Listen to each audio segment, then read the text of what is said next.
But we do end up with Prismatic Prelude from Wage and Iverson. And so Prismatic Prelude is interesting, right? So you have the first augment of the game is going to be a prismatic one. What that means is right off the start of the game, you're going to have a large influx of resources that otherwise you wouldn't have, right? And so it does kind of make stage 2 a little bit more interesting because you have a wider gap in power level between Yeah. different boards, and players have to adapt to that very quickly. 100%, especially talking about what augments are going to be really, really strong, right? We've already mentioned in the pre-show, Cass called out that Twin Terror composition. The Prismatic Twin Terror is going to be insane, right? If we see that being showed up and being picked, it's likely to be a lobby win kind of thing. Like, that's how strong that composition is. But there are some really interesting picks as well, right? Just Casanova and I yesterday saw a game of going long. Actually, Appius had played it and had managed to get a top 2 with it, even going to like level 7 super early, like on Krugs. It was absolutely crazy. So we really could see some interesting things in the mix here with these prismatics. Yeah, I think a part of that too, when you talk about having an early new patch, largely this patch is unsolved, right? And you're going to be able to find an edge if you are one of those players that can find an edge on your own. And you're not relying on perfecting other people's tech. You're willing to take a chance and say, hey, if I can figure this out before someone else does, then I will actually have the advantage because I'm not going to be contested. They're not going to be expecting it. They're going to be less comfortable. And if I'm playing in my element and they're not, all of a sudden it makes it much, much easier to find yourself in the top 4. Now, we're Yeah. looking at Humbug, who does have that 4 disco online early, which is pretty interesting. I feel like we should talk about that in a minute, but we are about to go into this first augment. If we're waiting, I don't know who is still fighting. Look, someone's got like a Nami 1 on their board. Yeah, right. But now we got into it, looking at Rainplosion. Nothing super exciting here, but still some solid options, right? Cybernetic Bulk, especially early, if you can spread around those components, get a lot of value there. Living Forge can be pretty solid in this meta. I know definitely if you're talking about rerolling 3 costs, Death Defiance, say for like Riven or Yone, is massive, but it's gonna be Hulk Crusher, Diamond Hands, and Gambler's Blade. Gambler's Blade's kind of fallen off a little bit in priority, but still could help in their early econ. But Diamond Hands makes a lot of sense for Rain's early game here. Already 5 super fan on 2-1. Not every day we see that one, leveling to 4, playing such a strong board, especially with that rating item. Yeah, so I was I was going to call out the Steadfast Heart Slam there makes a lot of sense. You have the flexibility now where because you have this 3-item headliner Lilia with the Ornn artifact as well in the Diamond Hands, you have so much frontline, and it opens up your backline now to be able to play around both AD and AP if you want to opt into something like the Spellweaver mid game with the super fans is really strong, or you actually do have the freedom to just play some sort of AD flex board and you know, look for a stronger power level later on in the game. So definitely a strong front line. We'll see if Rain actually has the damage to streak through stage 2, because I think that is probably the only missing aspect of her board.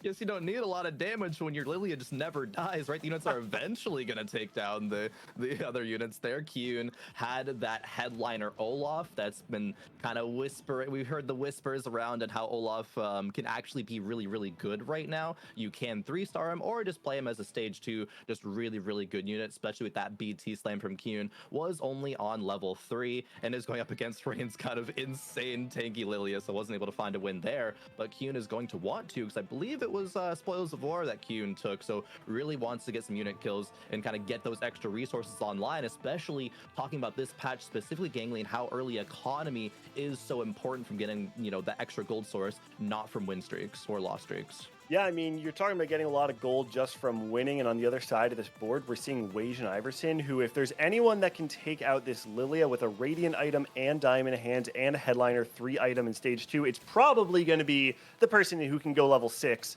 on 2-1. Yeah. So Wage and Iverson is playing around this Cruel Pact, and you know what they talked about at the top of the show is Zale really talked about the strength of these reroll 3 costs, right? You're playing around the Riven or the Yone. Well, if you're playing Cruel Pact, you have the chosen Corki already. It's a very clear line straight into that Riven. So I want to remember that to keep an eye on it later, because it wouldn't surprise me to see Wage and Iverson lean into some sort of Riven line later on in the game. Oh, 100%. I really like the choice to go to level 6 right now, right? You're gonna go to level 7 after carousel, start to get your 3-cost headliner in your shop, and as soon as you find one that you like, boom, that's the one you're gonna reroll, right? There's so many different options, right? You can even take things like Lulu or Vex. I know Casanova was really hyping up Vex earlier, especially being part of that Twin Terror comp, which I don't think, yeah, we see the augments right now. No one looks like picked up Twin Terror, so we're gonna get a lobby maybe of more creativity here as we right now get to see what's working with Bruce Law's board here. It's like a Sante with an Infinity Force, nothing super crazy. Looks like Rain might be able to take this one. Yeah, this is one of those boards that actually would look pretty strong if it were not a prismatic lobby, right? Because Yeah. all of a sudden you run into a board like Rain has, and this headliner Casante, excuse me, and this Kennen 2 are just not enough to kill anything on this board. It looks like Rain is going to take a 4-0 victory over Bruce. And like we talked about before, not having the streak changes does mean that Bruce is not going to have that additional gold, ends up power level or pre-leveling Yeah. to 5 instead. Yeah, Bruce was on 9 gold, was not willing to sell the Senna pair, right? Senna 2 is such a big upgrade for your early and your mid game. Instead, it's like, all right, I guess I'm just going to pre-level to 5, buy units in the shop, right? But not making 10 gold at this point is really going to set you behind on that economy factor. And also, interesting thing to note, Wage Iverson, obviously with that Krill Pact has pre-leveled to 7, but there are a couple players between Upset Max and 300 Jax who have leveled to 5 very aggressively, and we see that very often in tournament play. Players kind of trying to up the tempo there, stay ahead of the lobby, and really preserve that HP and use that to get just some consistent top 4 placements. So on the other side, we are seeing Q, and you called it out before, playing this Olaf, and at this point, very clearly angling towards that reroll Olaf. This is something that we did get to see a little bit in GSC, in the EMEA tournament that was happening this weekend as well, and it did top 4, never really was able to squeak out a win. Oftentimes, it really just depends on how early you can get that Olaf online. But right now, looks like we're going to be seeing a Titan's Resolve, Bloodthirster, and I imagine some sort of tank or bruiser item. I've heard a lot of top players talk about the strength of straight tank Olaf versus the actual bruiser carry Olaf, and that if you can just go something like Titans and Warmogs, Bramble, really just strong tank items, it actually performs a bit better than the actual carry version. So we'll see how it all pans out for Kyun. I know he actually has been struggling a little bit this patch, and historically Kyun is one of those players that has remained on top, but whether he can actually turn it around this weekend, it's left to be seen. Definitely. I'm actually really interested to see how Kyun's progress goes during this tournament, right? We know and love him from, the early days of TFT, but tournament performances haven't really been there for a while, but he did kind of start to make some waves last set, got 11th en route to Reforged mid set, and just barely losing out on a regional spot because he went 61st at Noxus Cup, but he very well could have been there and could have been a serious competitor if he had just done a little bit better there. So really curious to see if Kyun can kind of turn that around and keep proving that he is a very, very strong competitor in current NA TFT. Yeah, we hinted at it at the top of the lobby introduction, where Set 9 was largely dominated by 2 study groups, right? The Setsuko study group versus the Dish Soap study group. But Wage Iverson, one of those players who is in neither one of those study groups, and actually represents an entirely different one. These newcomers coming up in Set 8, and I think that it's actually really poetic to see a player like Wage Iverson up against Kyun at the start of this set, because the truth is, this is actually an opportunity for Wasian to not just represent himself, but to lift up his entire study group as to become one of those tier 1 study groups that we've seen in the rest of North America. Oh, 100%. Oh, Wage Iverson getting a pair of Aries there. That's quite nice. That is very, very nice. Not quite the composition that players are excited to go for when you think about those 4 costs, right? It's a lot of Disco TF, as you alluded to a bit earlier. We're surely going to be seeing a lot of that this weekend, but also that Pentakale that's on a lot of players' radars. Ari is still one that can perform pretty well. We sometimes, like in the GSC you were talking about just a couple moments ago, Seraphine reroll was kind of a way to get to that Ari 4-cost kind of duo carry, but not seeing that quite yet. We'll see if it is going to be that line confirmed by Wage Iverson. For now, we're on board with DQA, who's found a 5 win streak in the early game, right? The only player on 100 HP, and that is partly because of that Olaf headliner. It is the pentakill though, right? And I think that's massive, right? The damage reduction, extra damage that Olaf does get, especially with 3 solid items, right? The Sunfire is just kind of there for now as an item carrier, but DQA is making a lot of great stuff happen in the early game here. And it's no surprise, right? DQA, we know him, we love him, has been to Worlds twice, right? And so we should expect great things out of him. Oh, looks like Wei Jin is going to be rolling a little bit, wants to maintain that win streak, does not have a headliner right now. Does find the Mordekaiser. They're not going to get any value out of the pentakill +1, but, I mean, Mord 2 is Mord 2, and that's got to feel pretty good. On the other hand, Kyun does find that Olaf 3. Yeah. Finds the Olaf 3, has a belt on the bench, so that could go into Asterix, right? Talking about how just tanky items. I think Asterix is another one in that conversation that players like, but it is still kind of up in the air, being such a new patch and units that aren't really, having been seen the limelight yet, with that Olaf being the primary carry. There's still a conversation of what exactly is that BIS, but we see the power of Olaf right now, absolutely tearing through this board from 300 Jags. Titans fully stacked up, BT for the extra healing. Actually, that Mumu does get the cast off in the CC. Olaf might be able to do it, but no, Kyun loses off that round to the Bard headliner from 300 Jacks. As we get our second augment coming through Gangly. It is a gold.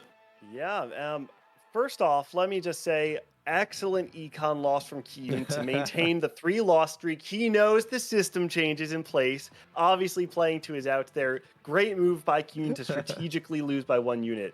200 IQ. Yeah, absolutely. The only thing better is losing by 1 Krug. Does end up with the last stand as well. Wait, this is pretty exciting. Okay. So okay, let's spell this out a little bit, right? So Yeah. you're playing around this Olaf right now. You're most likely going to be playing around some sort of 6 bruiser, 3 pentakill. I've seen a lot of people opt to look for something like the Karthus later on. With last stand though, I don't know if you're going to be getting as much value into that Karthus, so I wonder if there's a world where you end up playing around like a Viego carry into Fast 9, something like that instead. So a lot of options for Kyun. Let's keep an eye on that as we go on in the game. Oh, definitely. Very curious to see where that ends up, but back on board with the DQA, has the second Infinity Force now, and that's on a Riven. It might be something like a Riven reroll that DQA is considering. Definitely a very, very strong composition in this patch. Going up against Upset Max's Urgot, and that's an Urgot too, right? But still not powerful enough to get the job done. See a couple last stands come out. I think Kyun picked it as well, as we see it being picked up upside the board from Upset Max as well. That's probably one of the strongest augments, it seems like, right now in TFT. As soon as that last stand procs, right, not only do you get an extra life, but all those extra stats means that your board just has all the extra combat power and is going to have that edge up against others. It's also important to call out, so Upset Max, one of those players who is going to be playing a 3-cost reroll as well. He does have the March of Progress online, right? So you have Wei Jin Iverson, Upset Max, both very clearly angling towards this 3-cost reroll. On the other hand, DQA, like you called out, has the 2 Riven, right? The Riven pair makes it so that DQA can absolutely play the double Infinity Force on these edgelords who will benefit from a lot of those traits, but I'm not sure if DQA is going to want to lean into that with the 3-cost being so contested. I think there's also a world where DQA opts to go for a fast 8 into melee carries like Zed Viego instead, right? And then plays around the 4-cost variation into a top 4 if everyone's going to be capping out incredibly high with these 3-cost rerolls. Yeah, no, definitely a great point. Upset Max here taking a big loss against Wei Jin Iverson, right? Has that March of Progress, as you mentioned, going to be looking for a 3-cost reroll.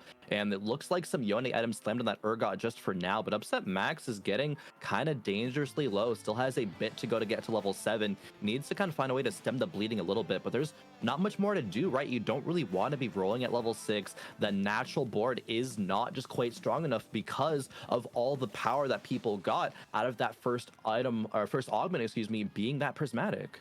Yeah, I mean, we talked about it before, right? Having the early prismatic does make the power level of the lobby change quite a bit. As we're looking at this carousel, I did just want to see if there's anything really crazy going on. Wei Jin does pick up one of the 4 costs, the Blitz, which anyone who may be angling Disco, I'm sure, would have been very happy to see that. But anytime you see a glove on one of these carousel units, you're expecting one of these 3-cost re-rollers to take that. And that's honestly one of the things that I think is worth talking about is the power of Infinity Edge right now, right? It's Yeah. something that is best in slot in Yone, in Samira, in Twin Terror. It's quite good in 8-bit as well because of all the flat AD that you're getting from the trait. And so Yep. this does mean that we're going to be seeing those gloves have a much higher priority than we've seen in some other patches where IE may not be considered. So I think it's no surprise to see glove picked up as a first pick there.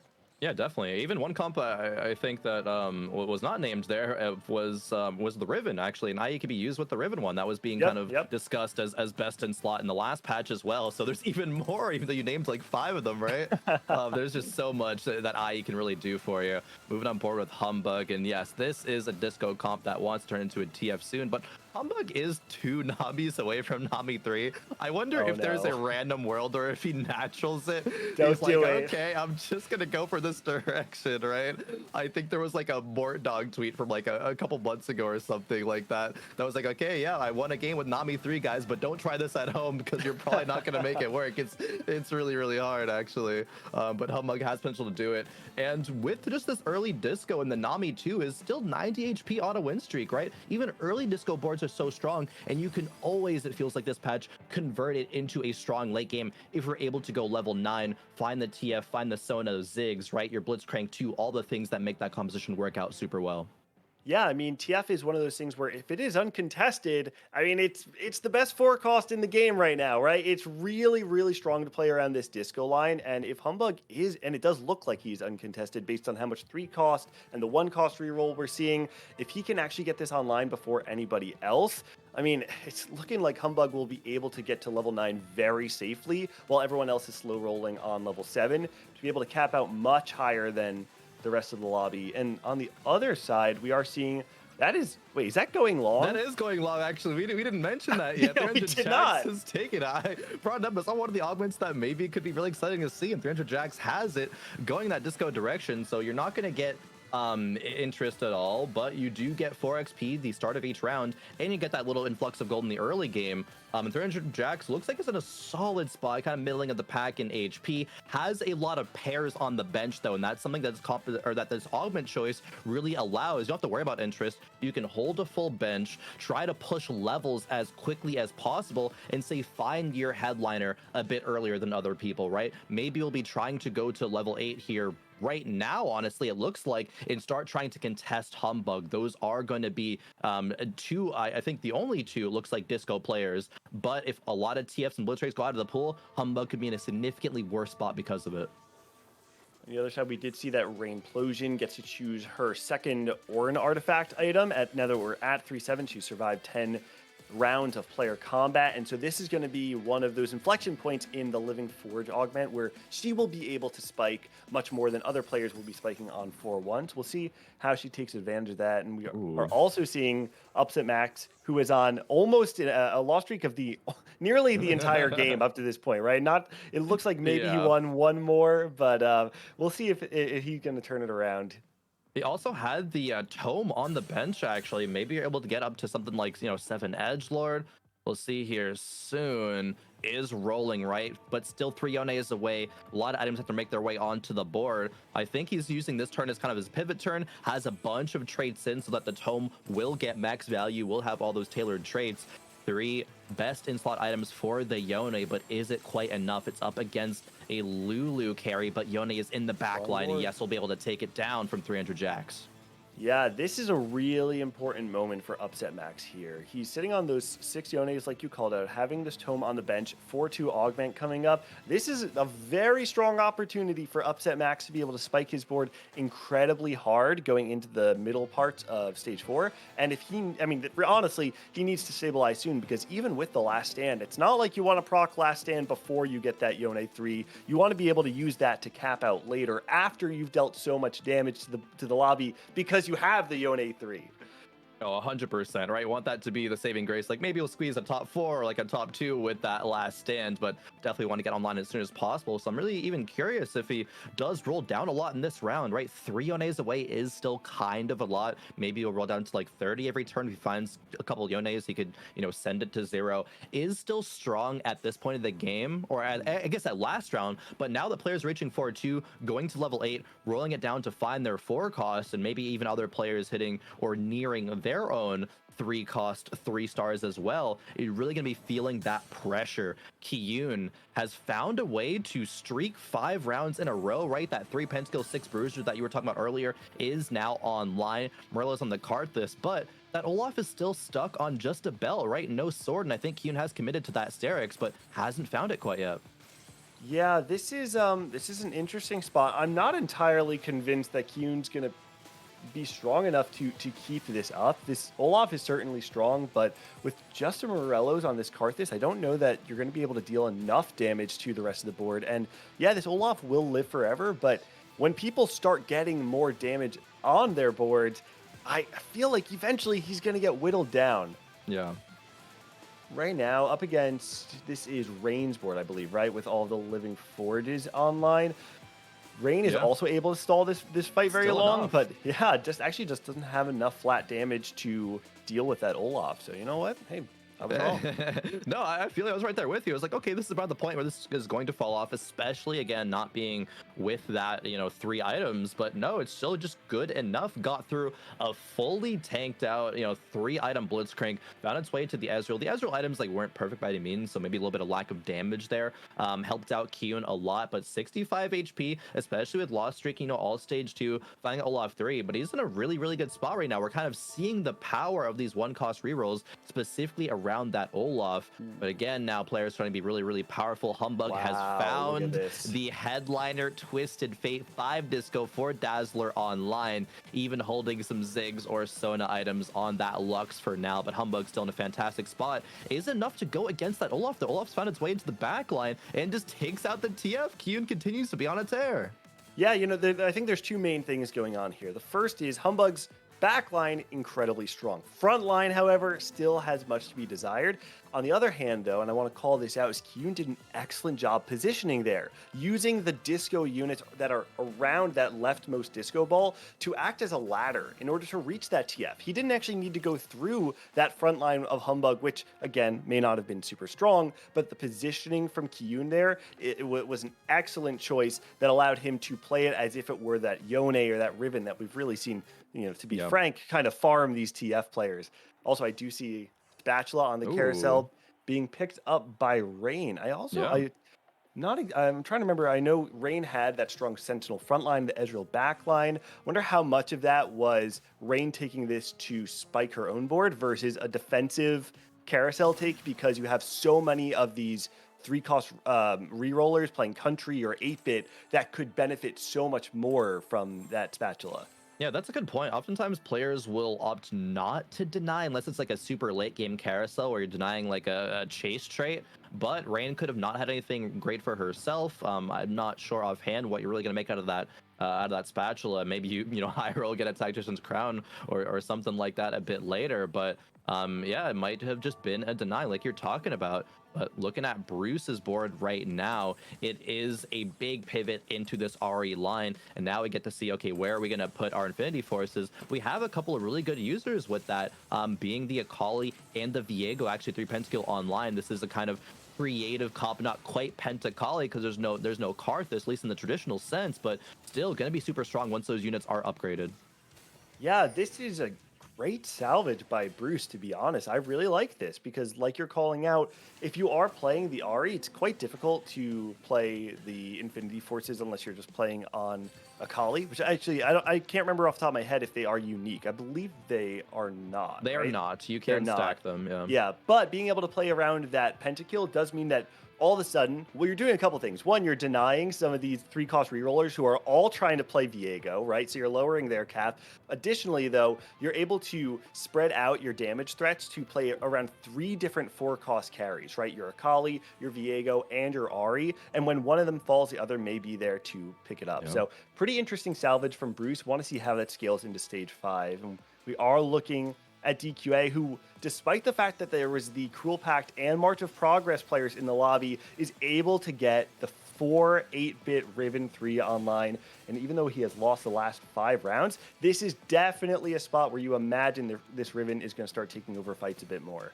Yeah, DQA literally just hit that Riven 3, so this is going to be the point where he can turn it around. Riven is so strong and actually does quite well into a lot of the traditional forecast, level 8 or level 9 boards, especially Pentakali, right? If it's just a 1 unit left alive at the end, or even 2 units being the Karthus and Akali, Riven can go toe to toe, especially with healing. Upset Max, on the other hand, has procced that last stand and seems like did not roll a bunch of gold to try to hit that Yone. Actually, is still on 40 gold about right now, but is kind of putting it all up to this next round. Needs to find that Yone 3 and needs to, maybe with those combat stats, right? And now being on level 8, find an extra unit to put on the board. There is that Edgelord on the Zed. Hopefully some extra items can go there here soon. But Upset Max, right? Just 1 round and he's going to be out of here. Yeah, I am a little nervous about this board, but there's certainly potential. I mean, if you hit this Yone 3, you have 5 Edgelord already. You also have 1 extra spot because there are the 2 Yones on board, right? So 1 more Yone and we are there. And then from there, we just want to make sure we can get some sort of EDM in to enable this. Oh, nice. There it is. Great hit. Great hit from Upset Max. Oh, also able to make yep, there it is. An Edge of Night on this Edgelord Zed. Does not have EDM in, though, right? Instead opted to play... Yeah, no EDM. The Echo is in there for true damage and Sentinel, it looks like. Yeah, a little bit of extra tanky stats, but no EDM for the Zed. That would have been pretty solid. There is still a belt on the bench that you can make a redemption, I suppose, from the Kiana, but I think he wants to farm some components first, but has to get through Humbug's really, really scary board here. The Yone being stuck in the front line, but it's only going to be a matter of time before he makes his way into the back line. Doesn't even need to, actually, before Zed cleans it on up. So I'm less worried for Upset Max right now, right? The Yone 3 and the Zed 2 with Edge of Night is super good, but it does only, really come down to just 1 misstep in positioning or 1 stronger board. And again, Upset Max is going to drop. On the other side, we're seeing Bruce's board, I believe. Yeah, this is that Ari, Akali, Viego board up against 300 Jax. Bruce stays alive, and now look at the bottom 4 of our standings, right? Upset Max on his last stand, 300 Jax at 4 HP. Wajan Iverson at 10 does now have the 6 Executioners online, but only... and I say only, I mean, 3-star Samira is 3-star Samira, but honestly, I do feel like when you're playing around these 6 Executioners, being able to get that strong front line of 3-star Amumu is actually quite important. And the fact that your Prismatic Augment is essentially an Econ Augment, to me says that without 3-star Amumu, I'm not entirely convinced that Wajan has enough to dig himself out of this. Yeah, a couple players on elimination point right now. Wajan Iverson being one of them. 6 Executioners, Samira 3. Good positioning to dodge where this Akali is dashing to, but it is only a matter of time before those units on the corners are going to get taken out, and the Ari is still alive here. Well, she actually does get taken out. Can Samira do it? She doesn't have any inherent healing in these items, but the Giant Slayer might be doing a huge amount of work here. 1 more cast, not able to get there. Does survive on 1 HP. However, Wajan Iverson has 1 more round to try to find these upgrades. 300 Jax did fall as well in 8th, and there's the Mumu 3 in the shop. How does he get there? Does he try to sell something like the Akali? I mean, you could. Oh my goodness, yeah. I don't exactly know. Like, you probably can't get rid of this Guardian. Like, right? You could sell the. You could potentially sell the Pantheon, but he's locking the shop. Bad. Oh, wow. This is very scary. There's also a world where maybe Wajan is playing against one of the players who is sacking and going level 9. Instead, he's going to be playing against DQA, who has the Riven 3. So, this is a little spooky now for Wajan Iverson. Oh, super spooky up against DQA, and that's Riven makes way into the backline immediately, and it is over before we even have a chance to talk about the fight. That was an 11-second fight. And that, I love the distinction in this set in particular between the value you get from the Edgelords versus Crowd Divers, right? You have these boards like the Zeds and the Yones that scale up over time. And the longer the fight gets, the more likely you are to win. Riven, on the other hand, is dealing so much damage straight up from the fight, able to end that fight so quickly and send Wajan Iverson packing. So Now we've got DQA, Rain, and Upset Max all on the verge of elimination. We'll see if this carousel is able to swing it into their favor. Yeah, just talking really quick about Wajan Iverson's spot, right? Wajan Iverson isn't typically a player that we see like, oh, like he's cooking, right? Like he's making some crazy stuff work. He just typically just caps out his boards really, really nicely and finds a lot of lobby wins, right? He had an insane win rate, like 30-something% or higher on ladder over like, multiple accounts in the last set. But now in tournament play, especially having, that early game Cruel Pact was forced to reroll, just didn't quite find a strong enough composition because a lot of other rerolls who just happen to be stronger in the lobby. But now getting into this next round, more players are just one fight away from being eliminated. Upset Max with that last stand proc, and Rain Plosion as well, doing her due diligence, last second scouting, running into, it looks like Humbug here, and Upset Max on the right. Rain able to make that pentakill emblem with the spat she took from the carousel, able to get additional pentakill online. Humbug, on the other hand, does have an upgraded board now, is level 9, but there's so much backline access between the Karthus reaching the backline and the Vex stunning the front line that Rain just has too much to get it done. And DQA with the Riven 3 going to go out in 6th. Wow. A couple of re-rollers going out in the bottom 4 here. Samira 3 going down, Riven 3 following suit. Rain has 2 round wins in a row, trying to make every single round work to the best of her ability. But a player like Kyun, who's had such a strong early game, is now level 9, has so much gold just on the bench, right? He could be going to level 10 here soon, especially with that Karthus upgrade. That is massive. It not only spreads Morello's, but with that JG, right, still just does a ton of damage, especially having that 3 pentakill online. Now, Bruce does have some backline access on the other side with this Akali, maybe able to deal with this Karthus before too much damage has been done. The problem is that this Ahri is going to have to cast a lot of times to get through this 6 bruiser front line. The Akali does take out the Karthus, so now it's really just a question of whether the front line of Bruce will hold, and whether this Poppy's strong enough to delay enough for this Olaf to go down. The Olaf's now on the Ahri and goes down. Wow, a close fight, but it looks like Bruce is going to take that over Kyun, who's going to take his first loss quite a while as Bruce stays alive and secures the top 4. That was actually so close too. Rain does go down in 5th. We have our top 4, but for Kyun, if that Olaf just had like half a second to auto attack that Ahri more, take her down with just a few more autos, stay alive, then probably could have dueled the Akali at that point. That's a matchup that Olaf is pretty much always winning, especially with how much healing is coming through. And the Akali doesn't have a ton of burst damage, but Kyun is still in a very, very solid spot. 39 HP, almost double that of 2nd place. Has over 50 gold right now, can just sack 1 or 2 rounds, go to level 10. So Kyun is still thinking, like, how does he cap this board even further? Again, do you have any insights on maybe how he's going to do that? Is it going to be just things like the upgraded units like Ziggs 2, Yorick 2, but what unit can he put in?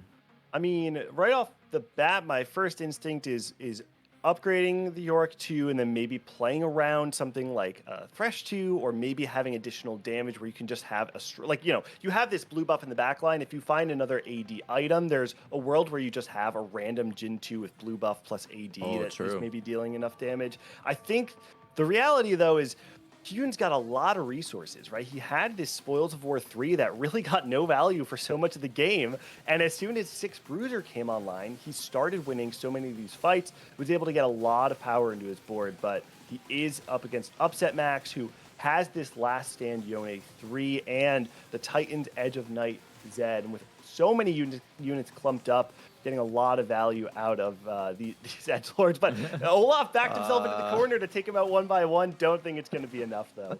No, not quite. He tried his best. Olaf swinging and swinging and swinging some more, but no. Especially with that Kiana CC coming through for half of that fight as well, right? Olaf can't really deal super well against that. Is going to stave off his healing for just a little bit. Bruce Law does go out in 4th place, but pretty hard fought and well-earned 4th, I think, especially with the comps that we see right now. Between Upset Max having this giga strong Yone, Humbug as well, with just how well he played the early game and getting into the super, super strong disco board. And then, of course, Kyun as well with that Olaf reroll. A couple of compositions that we expected to see, but I really love seeing Olaf in this mix. But for now, we're seeing Humbug versus Upset Max. Can Yone face against this disco board? Yeah, I mean, traditionally speaking, Yone does do quite well into these disco boards. There's so many Oh units yeah. clumped up that when that Yone gets into the back line, I mean, they're just gone. So I think if Humbug wants to go second here, he's just going to have to hope that he can win against Kiyun, play against Upset Max's Ghost, and pray that Upset Max kills Kiyun more than he kills Humbug. It's a little bit of rock, paper, scissors right now. No, it definitely is. We might even see this game end, right before the stage 6 carousel, just how much damage players have been dealing to each other across the whole game, especially the early game when you have like a cruel pack to throw in the mix, and just the power levels that prismatic augments do give. Kyun has not gone to level 10 quite yet, because he can greed one more turn even if he loses, right? He could just go level 10, find these upgrades, and be even more capped.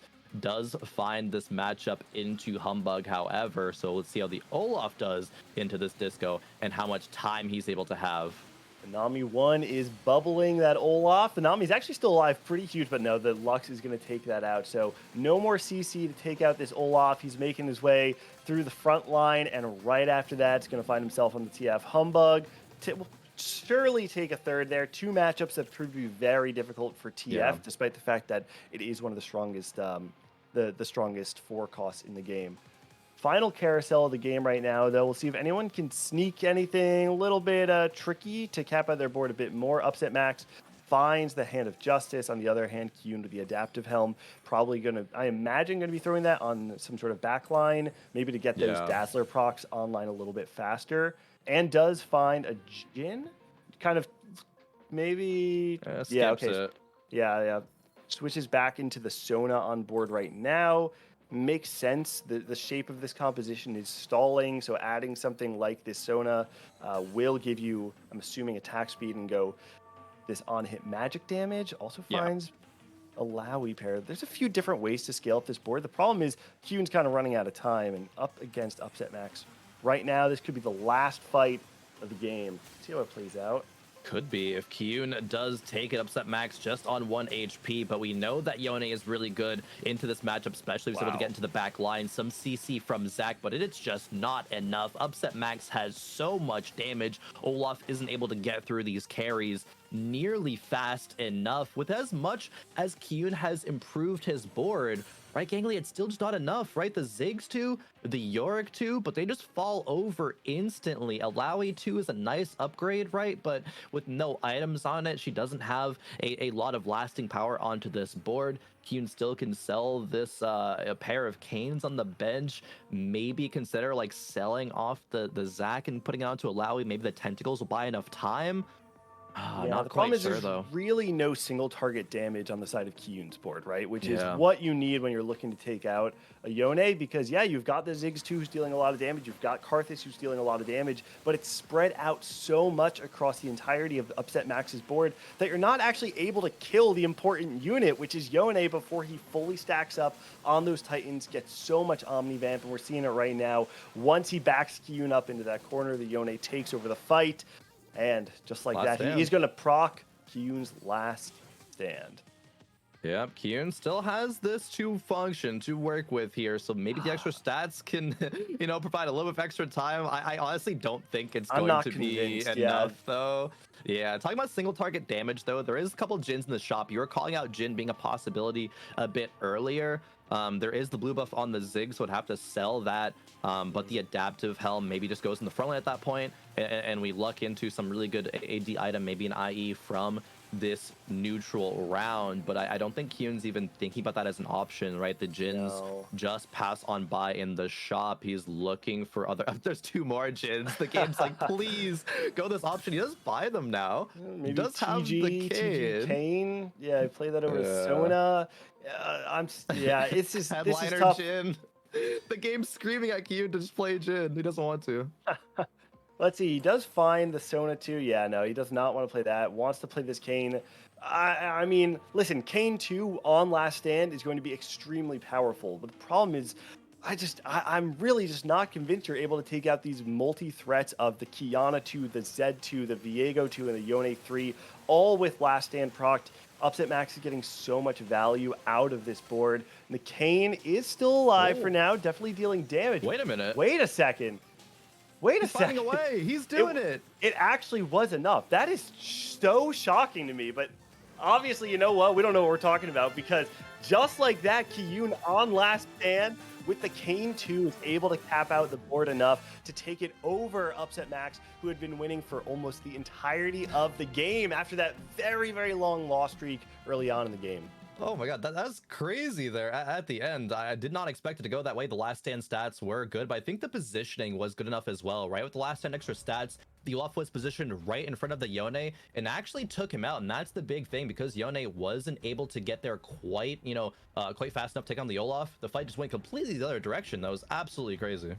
Yeah, I mean, I think a big part of that, like we mentioned before, is that Yone often uses units to ladder to the backline, right? We saw it against the TF, but like you're calling out, and I didn't even notice it, it's a great call out. If the Olaf is stopping that Yone from getting to the backline, it gives the backline of this Ziggs 2, the Karthus 2, and this Kane who's now free hitting this large clumping of edgelords enough time to deal damage and take out the rest of the team. And even though that was the Yone still alive at the very end, when you have 7 units online with last stand proc, it's just too much raw damage being targeted onto that Yone. So he may not have had single target damage, but in a 7 against 1, it's enough damage overall to find its way there. Now, that's going to do it for game 1, but the great news is that we've got 5 more games on the day, so don't go anywhere. We're going to go to a quick break, and when we come back, we'll hand it off to the analyst desk.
Welcome back, everybody, to the TFT KDA Cup. We are in the midst of day number 3, and we already were able to kick off the day strong. Got Azael and Casanova back on the analyst desk to break down that very first game, and I feel like there's a lot to talk about based on all the new changes and how those kind of came to fruition for this first game.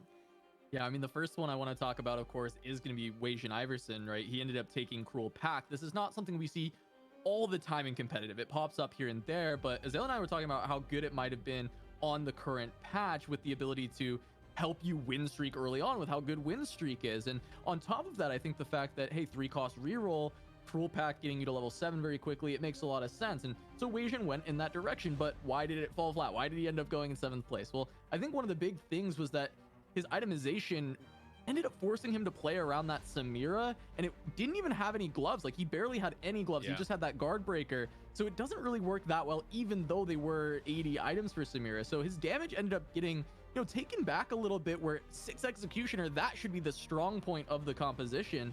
And because of that, he was not able to even find a 3-star frontliner. He really needed that Amumu, because when you play 6 Executioner, the damage is there from the traits and those units being so good, but your frontline's really weak because you're using all these units as backliners, and not having the 3-star Amumu just meant that Wei could not get it together, and he couldn't find the wins, ends up going out in 7th.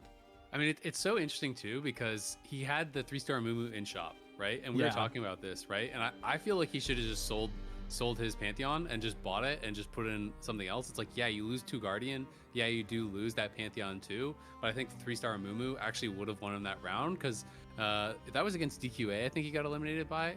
The Riven was really low, and I think that 3-star Amumu would have given him that little bit of extra time, but it is a tough choice, right? Yeah, you do, hopefully have a better board if you can actually live through that round, but he was just in such a weak spot. I felt like he needed to sell. It was also interesting, watching Upset Max, who, played this last stand, was playing just like Urgot and whatever he could actually scrape together. He was on a massive loss streak early, was on like a 9-10 loss streak, actually led his last stand proc just to have that extra round of eco going into a PvE round, I believe. Then did a massive roll down there with the March of Progress on 7, had a huge amount of gold, was able to hit that headliner Yone that he wanted. Eventually, after he does have that last stand proc, he gets towards that Yone 3, was able to hit it, and was able to go from what was 8th place all the way up to 2nd, just losing out in that final round to Kian.